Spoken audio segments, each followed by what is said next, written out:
Abra a tua Bíblia no livro de Efésios, capítulo 5.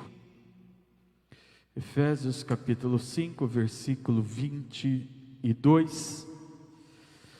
Vou ler até Efésios, capítulo 6, versículo 4.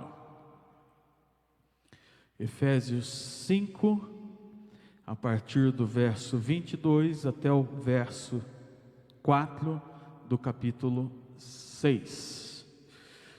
Quero falar hoje a respeito de um relacionamento cheio do Espírito Santo e como que isso acontece. Queridos, nós acreditamos que a partir do momento da conversão, nós somos selados pelo Espírito Santo. A partir do momento que eu passo pelo processo de novo nascimento, vem a habitar dentro de mim o Espírito Santo. E quando o Espírito Santo me sela, vem habitar dentro de mim, algumas coisas precisam acontecer na minha vida, na minha trajetória e na minha caminhada. Porque uma pessoa que tem o Espírito Santo dentro dela, ela vai começar a tirar os entulhos, ela vai começar a tirar tudo aquilo que atrapalha ela de ter uma vida diferenciada, tá? A família também vai começar a passar por um processo de lapidação, por um processo de melhora. Vai começar a acontecer algumas coisas dentro da tua casa e dentro da minha casa. Então eu quero te dar algumas razões, tá, desse relacionamento cheio do Espírito Santo, o que vai começar a acontecer na tua convivência, na tua trajetória e na tua vida, baseado nesse texto de Efésios capítulo 5, verso 22 e Efésios capítulo 6 até o verso 4. Diz assim o apóstolo Paulo: as mulheres sejam submissas ao seu próprio marido como ao Senhor, porque o marido é o cabeça da mulher, como também Cristo é o cabeça da igreja, sendo este mesmo o salvador do corpo. Como porém a igreja está sujeita a Cristo, assim também as mulheres sejam em tudo submissas ao seu marido. Maridos, amai vossa mulher, como também Cristo amou a igreja e a si mesmo se entregou por ela, para que santificasse, tendo-a purificado por meio da lavagem de água pela palavra, para apresentar a si mesmo igreja gloriosa, sem mácula, sem ruga, nem coisa semelhante, porém santa e sem defeito. Assim também os maridos devem amar a sua mulher como ao próprio corpo. Quem ama a esposa a si mesmo se ama, porque ninguém jamais odiou a própria carne, antes a alimenta e dela cuida, como também Cristo o faz com a igreja, porque somos membros do seu corpo. Eis porque deixará o homem a seu pai e a sua mãe, e se unirá à sua mulher, e se tornarão os dois uma só carne. Grande é este mistério, mas eu me refiro a Cristo e à igreja.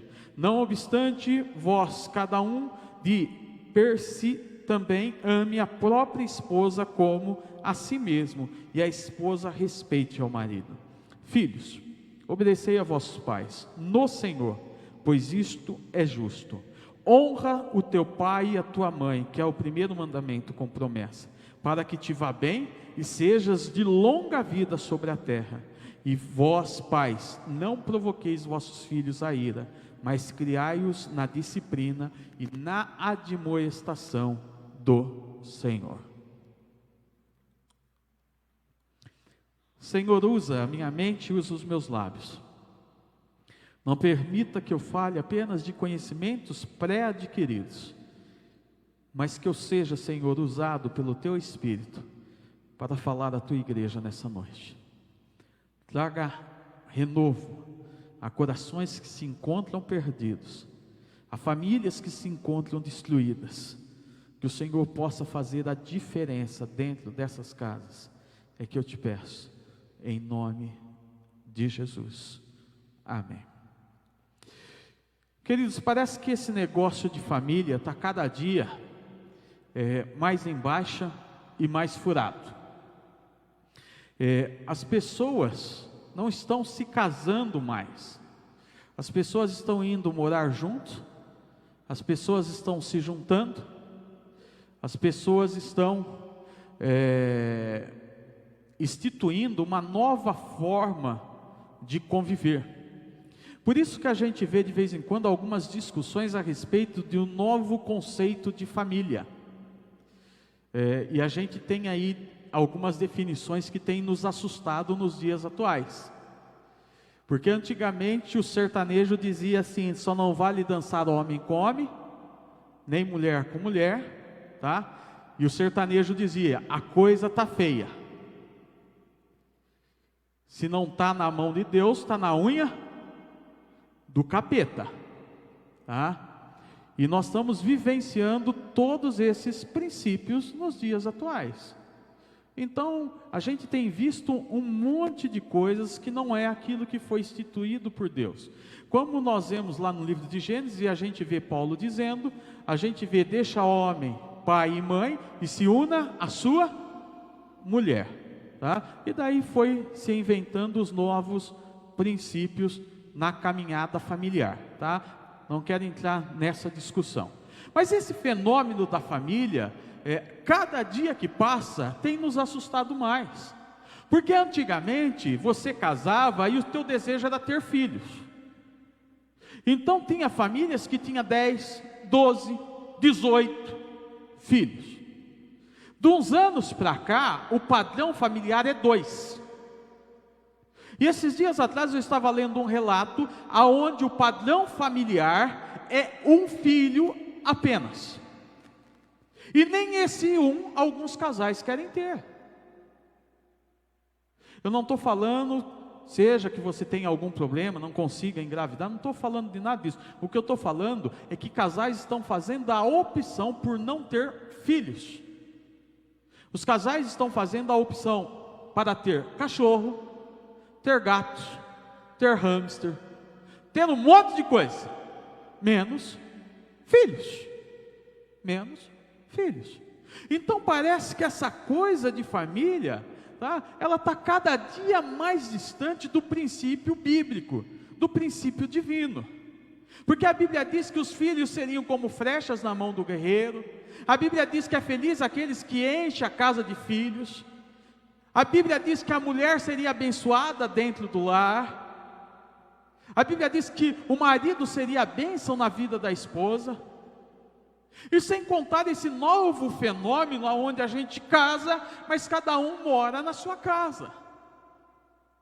Então eu casei, a minha esposa, ela continua ou morando com os pais, ou ela tem a residência dela. Eu tenho a minha residência, ou eu continuo morando com os meus pais. E a gente se encontra de vez em quando, tá? Para ter uma vida sexual, ou para ter um relacionamento mais próximo. Porque esses são os princípios que a sociedade tem vivenciado. E é interessante que isso também tem chegado na igreja. Porque muitas das vezes eu venho conversando com alguns casais e com algumas pessoas que chegam na igreja, e eles vivem esses princípios. Somos amaziados, somos amigados, somos não sei o quê, tá? A gente se encontrou para vir na igreja, mas nós vivemos como marido e mulher, mas ela mora lá na casa do pai e da mãe dela, eu moro lá na minha casa, e cada um tem a sua história. E a gente começa a viver isso dentro das nossas comunidades. Quando Paulo escreve a carta à igreja de Éfeso, a partir do verso 18 do capítulo 5, tem uma colocação interessante aí. Porque o apóstolo Paulo vai dizer assim: não vos embriagueis com vinho, mas enchei-vos do Espírito. Nós acreditamos, como eu já disse, que a partir do momento da conversão, nós somos selados pelo Espírito Santo e pela presença do Espírito Santo dentro do nosso coração. Mas a partir desse momento, nós falamos de algo que nós precisamos nos encher da presença desse Espírito. É como um copo vazio, tá? Está ali o copo, é o Espírito Santo o copo, mas nós precisamos ir nos enchendo dessa presença do Espírito Santo.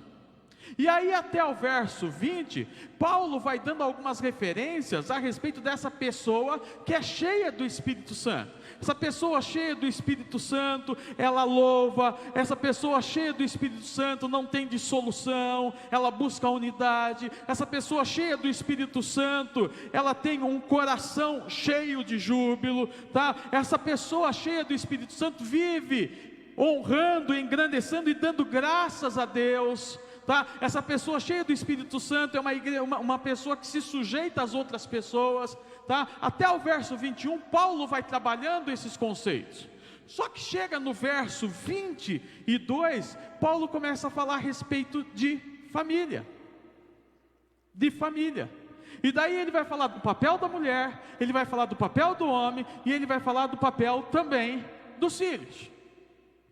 Mas antes de chegar no papel de cada um, você vai perceber, em todo o texto, Paulo vai trabalhar a figura de Cristo. E ele vai falar que da mesma forma que Cristo amou a igreja, o marido deve amar a esposa. Ele vai falar da autoridade de Cristo. Ele vai falar daquele que se deu, daquele que se entregou, daquele que se ofertou para cada um de nós. E aqui começa a minha prédica e os conselhos que eu gostaria de te dar nessa noite. Um relacionamento cheio do Espírito Santo, ele acontece, queridos, quando Deus se torna a prioridade no nosso seio familiar. Um relacionamento cheio do Espírito Santo é um relacionamento onde Deus se faz presente. Aonde Deus é a prioridade, aonde Deus é a primazia. Tem um filósofo suíço chamado Jean-Jacques Rousseau. Ele disse que nós somos fruto do meio aonde nós vivemos. Isso nunca se tornou tanta realidade como nos dias atuais.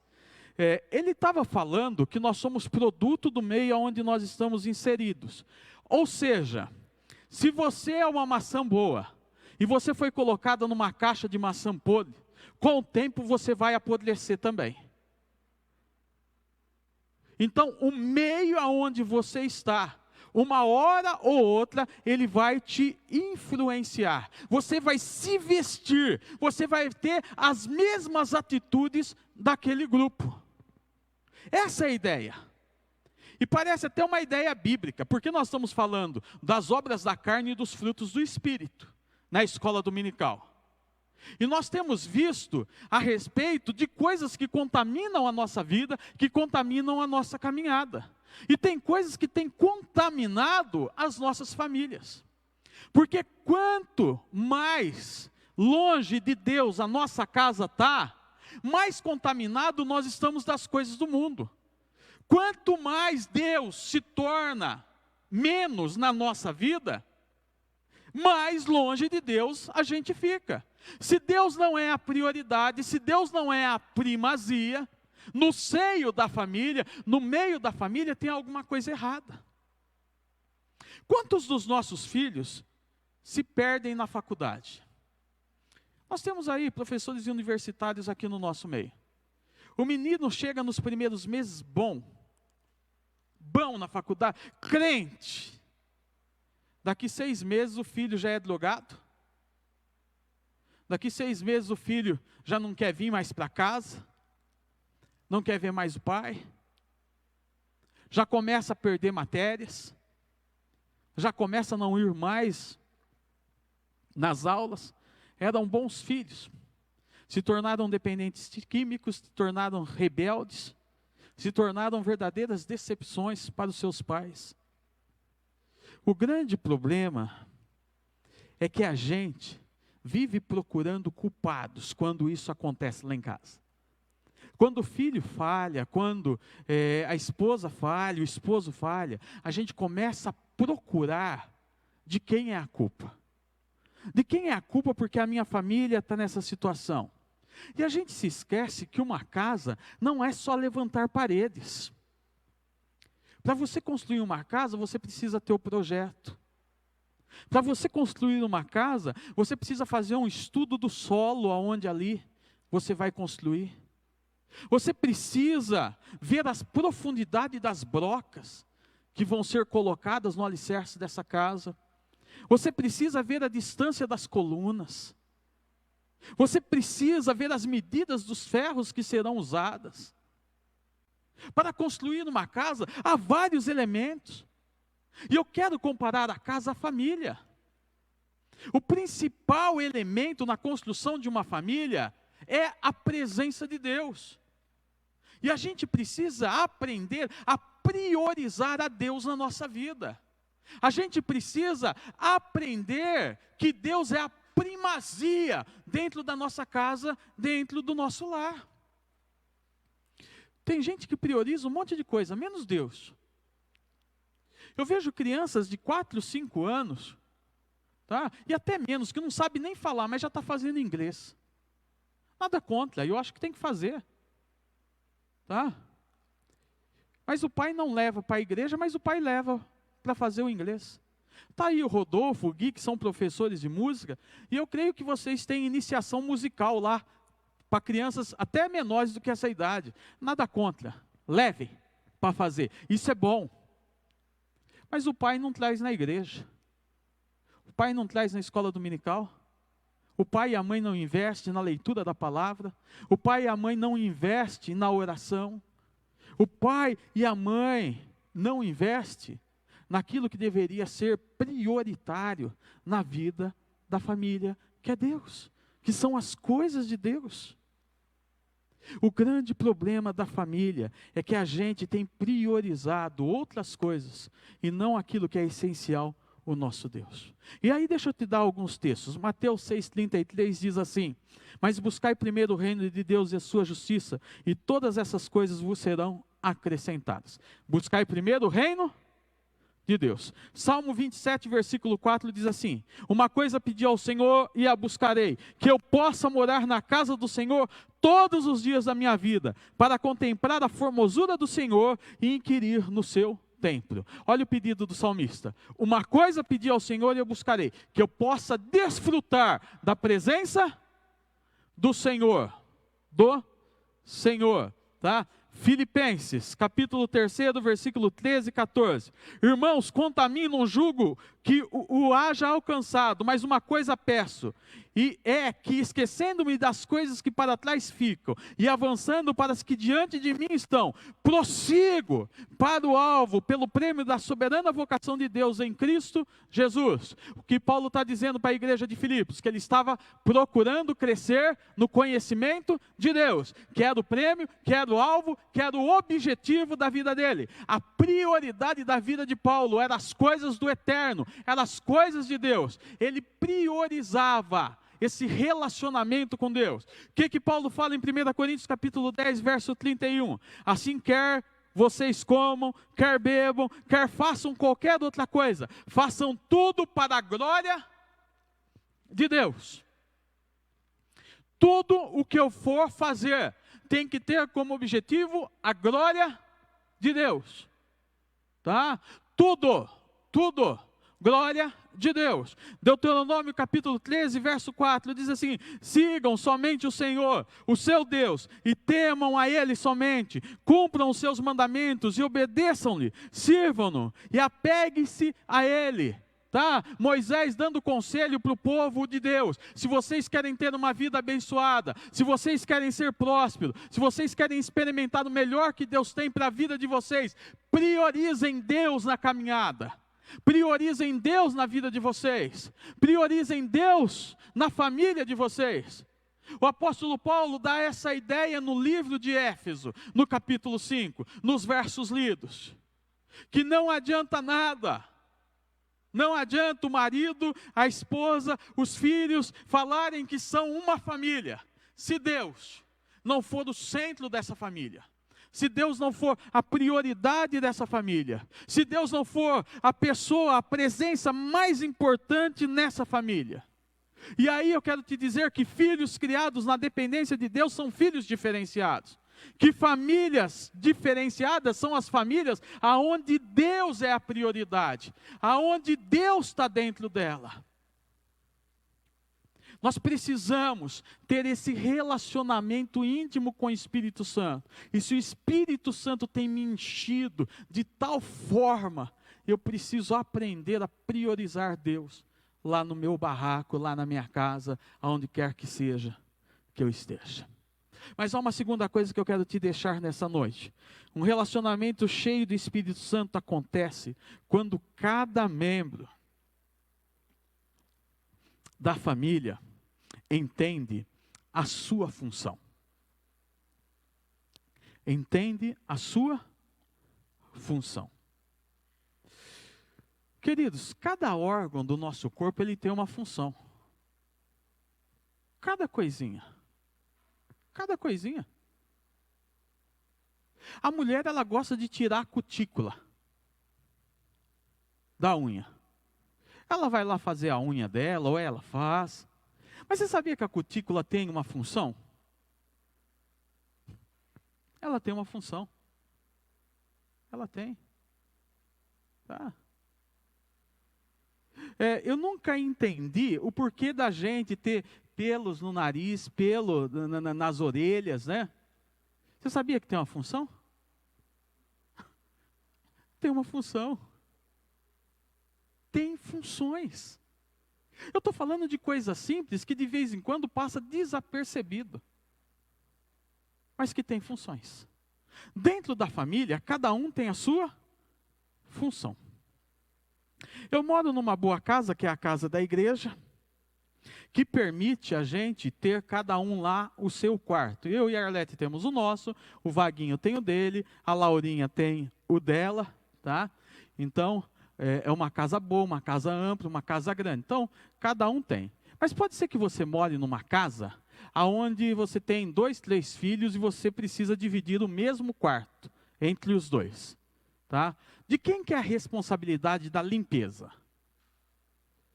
Porque lá em casa, de vez em quando, eu passo nos quartos e eu começo a falar para tá na hora de dar uma ajeitada nesse negócio aqui. Para falar a verdade, eu falo, ó chiqueiro, como é que tá? Ó chiqueirinho. Tá? Vamos ajeitar, olha a bagunça, essas roupas. Na sua casa acontece isso ou não? Eu não sei, só acontece em casa umas coisas. Acontece? Graças a Deus, né? Graças a Deus. Só que cada um tem a sua função. Cada um tem a sua função. Família traz direitos, mas também traz deveres. Então o esposo, ele tem uma responsabilidade, a esposa, ela tem uma responsabilidade, os filhos também têm as responsabilidades. Só que a gente tem a tendência de cobrar sempre dos outros. Que eles venham a fazer algo, exercitar algo, e muitas das vezes a gente também esquece da nossa função. A gente esquece das nossas obrigações. É por isso que eu acredito que viver em família envolve muita paciência, muita perseverança e também muita renúncia. Porque como é difícil, não é fácil. Viver em família significa renunciar, às vezes, à nossa própria pseudo-felicidade, para que a nossa família seja abençoada. Porque se cada um procurar a sua própria felicidade, nós estamos enrolados. Nós vamos ser egoístas dentro de um contexto familiar. Então, quando Paulo está escrevendo a igreja de Éfeso, ele está falando dessa função, que uma pessoa que foi preenchida pelo Espírito Santo, que uma pessoa que está sendo enchida pelo Espírito Santo, por uma pessoa que está experimentando o Espírito Santo, ela não apenas louva, ela não apenas dá glória, ela não apenas se sujeita às autoridades, ela não apenas está em comunidade, mas ela começa a entender a função que ela tem dentro do lar. E daí Paulo vai falar a respeito dessa função. Paulo vai falar a respeito do esposo, e ele diz que o esposo é o cabeça da família, que o esposo, ele é o responsável pelo governo do lar. Deixa eu contar algumas curiosidades aqui.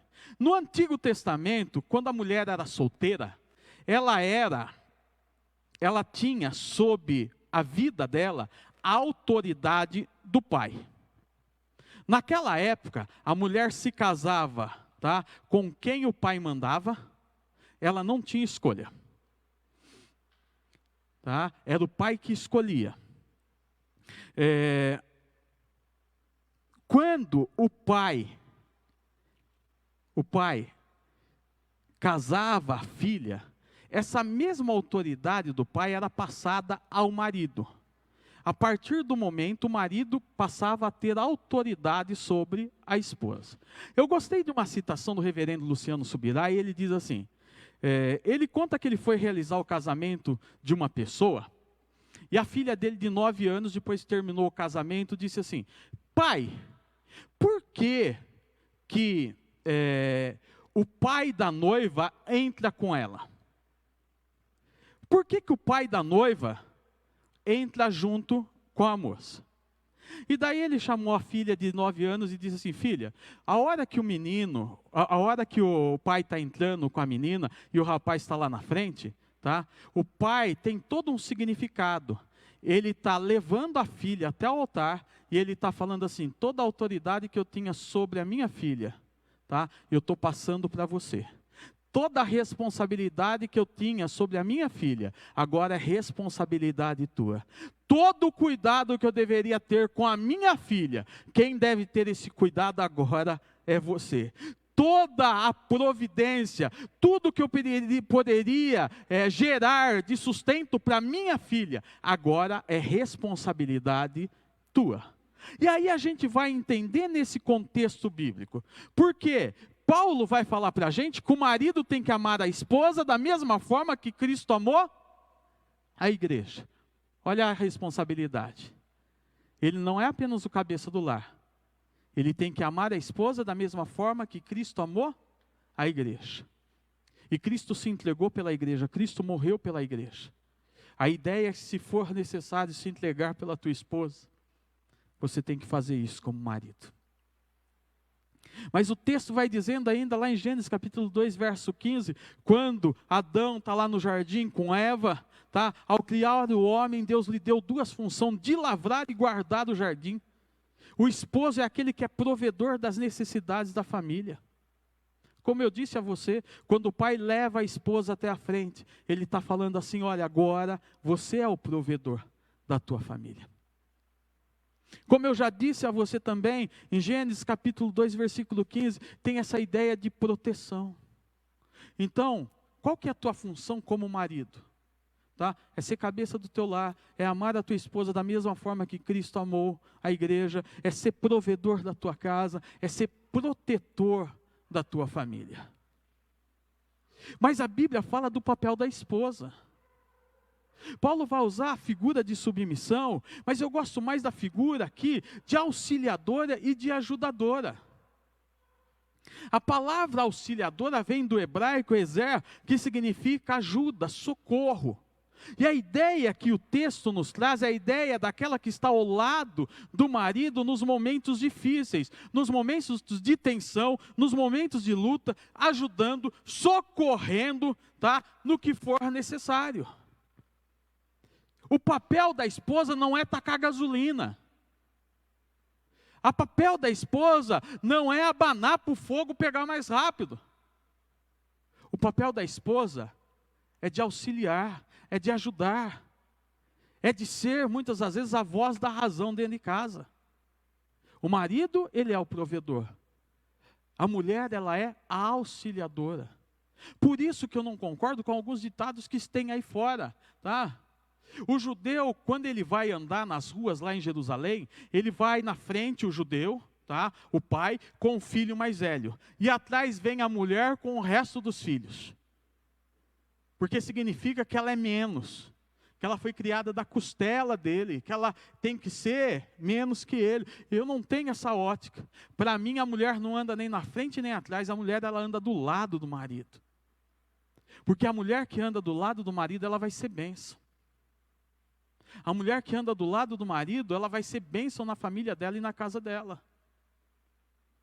A mulher que anda do lado do marido, que é o piloto, ela vai ser a copiloto ali, junto no seu lar. Deus está declarando que a mulher tem algo a oferecer dentro do lar. E a gente precisa entender isso. Qual que é o teu papel como mulher dentro do lar, dentro da tua casa? A gente vive nessa cultura de brigas, aonde o marido tem ocupado o papel que não era dele, e aonde a mulher tem ocupado o papel que não é dela. Há uma inversão de valores. Mas deixa eu falar da terceira personagem que o texto fala para a gente, que é a questão dos filhos. E no capítulo 6, Paulo diz que o filho, o papel do filho é obedecer, é de obediência. Quando Paulo escreveu esse texto, eles estavam sob o domínio do Império Romano. Tá? E a ideia do Império Romano era que o pai tinha todo o direito sobre os filhos. O pai podia casar o filho com quem ele quisesse, o pai podia divorciar o filho quando ele não ia com a cara da nora ou do genro, o pai podia rejeitar o filho, o pai podia vender o filho, o pai podia mandar prender o filho, o pai podia até matar o filho. O Império Romano permitia essa atitude. Daí a gente chega na década de 60, pertinho da gente aqui, que a gente teve um movimento hippie. E alguns viveram esse movimento hippie. O movimento hippie pregava o quê? Sexo, drogas e rock and roll. Uma liberdade total. Aonde o conceito de família, aonde o conceito de pais foi engolido pelos filhos. Aonde o filho fazia o que queria. E nós estamos vivendo o século 21 cheio de princípios errados, tá? Que foram plantados outrora. E como é complicado isso você falar de obediência para filhos. Mas Paulo está dizendo que o filho que desobedece o seu pai é sinal evidente de decadência na vida dele. Ele está caindo, ele está indo para o buraco, ele está indo para o inferno sem ele perceber. Porque o filho que é criado na lei do Senhor, o filho que tem Jesus Cristo, o filho que foi comprado pelo sangue de Jesus, o filho que experimentou o Espírito Santo dentro dele, esse filho vai se enchendo cada dia mais do Espírito, e a Bíblia vai ensinando ele a ser obediente, porque ele entende que ser obediente, ele está cumprindo a promessa de Deus. Mas um outro papel do filho não é apenas ser obediente, é também de honrar o pai e a mãe. No livro de Levítico, capítulo 19, vai falar de honra. No capítulo 20, vai dizer, Deuteronômio capítulo 21, fala que aquele que desonrava o pai e a mãe era um pecado punido com a morte. Muitos eram mortos por desonrar o pai e a mãe. O texto que nós lemos diz assim: honra pai e mãe. Honra pai e mãe. É o primeiro mandamento com promessa. Filhos obedientes, filhos cheios do Espírito Santo. Filhos que têm o Espírito trabalhando dentro dele, têm o privilégio, têm a alegria de honrar o seu pai e a sua mãe. Então esses papéis precisam estar claros na minha mente e na tua mente. Qual que é a função dentro do nosso lar? Um relacionamento cheio do Espírito Santo, cada um entendeu o seu papel. Mas há uma terceira coisa que eu quero que você leve nessa noite. Um relacionamento cheio do Espírito Santo acontece quando a ação toma lugar do marasmo na caminhada familiar. Um dos grandes problemas dos nossos dias é que a gente vive sempre no campo das especulações. Ou seja, eu tenho um projeto, eu estou estudando ele para colocar em prática já faz 5 anos, 6 anos, 10 anos. Quem sabe um dia eu coloco ele em prática. Quem sabe um dia. E isso tem acontecido muito dentro das nossas famílias. Quando eu converso com algumas famílias, eu digo assim: você já começou a ler a Bíblia com os seus filhos? Ô pastor, ainda não, nós vamos começar. Quando eu converso com um jovem, eu digo assim: ô queridão, e aí, como é que está a sua leitura da Bíblia? Ô pastor, O senhor falou nisso, eu vou ler. Quando eu converso com um casal de namorados, eu digo assim: você tem o costume de orar com o teu namorado já? Você está lendo a Bíblia com ele? Que livro vocês estão? Pastor, o senhor sabe, né? Não dá. A gente vive sempre no campo de projetos. Sempre. Sempre. Daqui 10 anos eu vou fazer isso. Daqui 5 anos eu vou fazer aquilo. Daqui 2 meses vai ser isso. Daqui não sei o que vai ser aquele outro. Projetos, projetos, projetos. E isso acontece dentro da nossa família. Nós temos problemas para resolver dentro das nossas famílias faz tempo. Mas a gente vai passando a mão. A gente vai passando a mão em alguns problemas que a gente tem, e a gente sabe que aquilo é um câncer dentro da nossa casa. Mas nós vamos passando a mão. Nós vamos passando a mão, passando a mão e passando a mão. Nós precisamos, queridos, agora que o Espírito Santo está dentro da nossa casa, agora que nós somos nova criatura, agora que a nossa família está sendo conduzida pela presença do Altíssimo, sair do campo do marasmo para o campo da ação, começar a resolver algumas coisas dentro do nosso lar, que a gente está postergando faz tempo, que a gente está jogando para frente faz tempo. Está na hora da gente resolver, está na hora da gente tratar. Um relacionamento cheio do Espírito Santo, ele não vive no campo meramente de especulações, ele vive na ação. Muitas vezes a gente precisa confrontar os erros dos nossos filhos. Muitas das vezes a gente vai precisar confrontar os nossos próprios erros. Muitas das vezes nós vamos precisar confrontar o erro daqueles que nós amamos, o nosso esposo, a nossa esposa. Nós precisamos. Muitas das vezes a gente é omisso em disciplinas.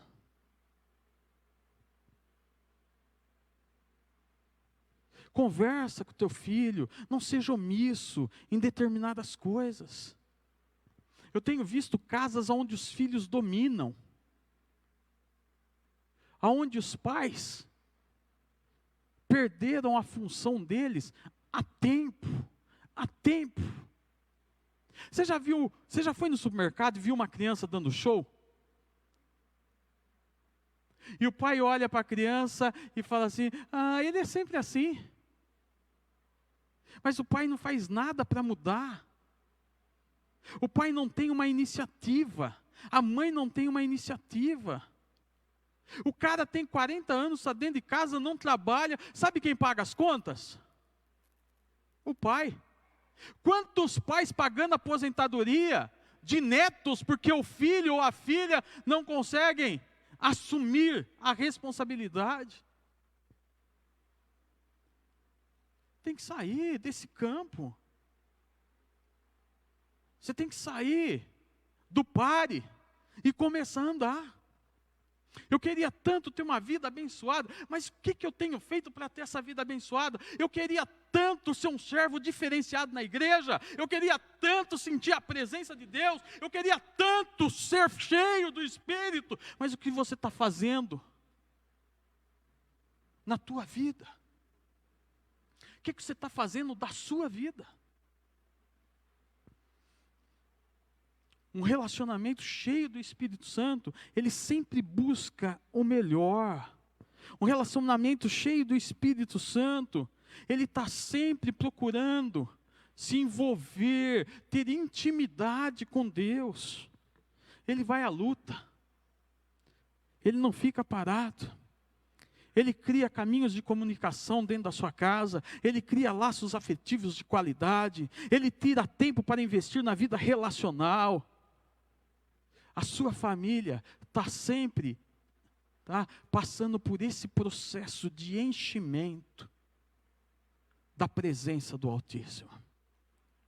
Então eu quero que você vá embora hoje pensando a respeito disso. Um relacionamento cheio do Espírito Santo, ele acontece quando Deus é a prioridade lá na tua casa. Quando você entende as funções que você tem como servo e serva do Deus Altíssimo. Um relacionamento cheio do Espírito Santo acontece quando a ação toma lugar do marasmo, que o teu lar, a tua casa está vivendo. A aplicação disso para você nessa noite, tá? O que você está fazendo para ser cheio do Espírito Santo? Tem duas coisas que não pode faltar. A primeira é a oração. E no mesmo pé da oração, a leitura da Bíblia. Se você quer ser cheio do Espírito Santo, você precisa desenvolver o hábito de ler a Bíblia e orar. Isso tem que ser prioritário. Eu não vou sair de casa sem ler a Bíblia e sem orar. Eu vou fazer um plano de leitura. Vou ler, que seja a Bíblia em 2 anos, mas eu vou ler. Vou ler a Bíblia em 6 meses, mas eu vou ler. Porque você está se enchendo das coisas de Deus.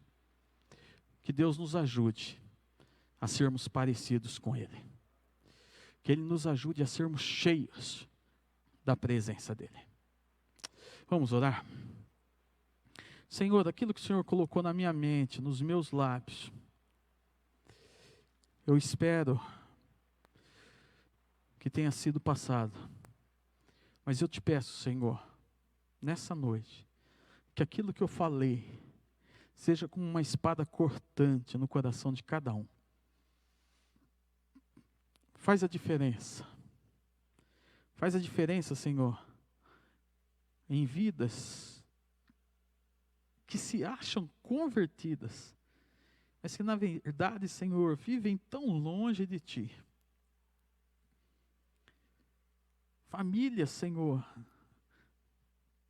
que vêm na igreja, mas que não Te compreenderam ainda verdadeiramente.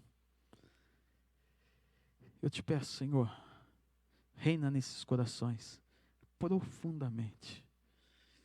Nos abençoe, ó Pai. É que eu te peço em nome de Jesus. Amém. Que o amor do Deus eterno, Criador, que o amor do Senhor Jesus Cristo, Redentor, que as eternas consolações do Espírito Santo, do nosso Deus, seja com cada um de nós, não apenas agora, mas para todo e todo sempre. Amém e amém.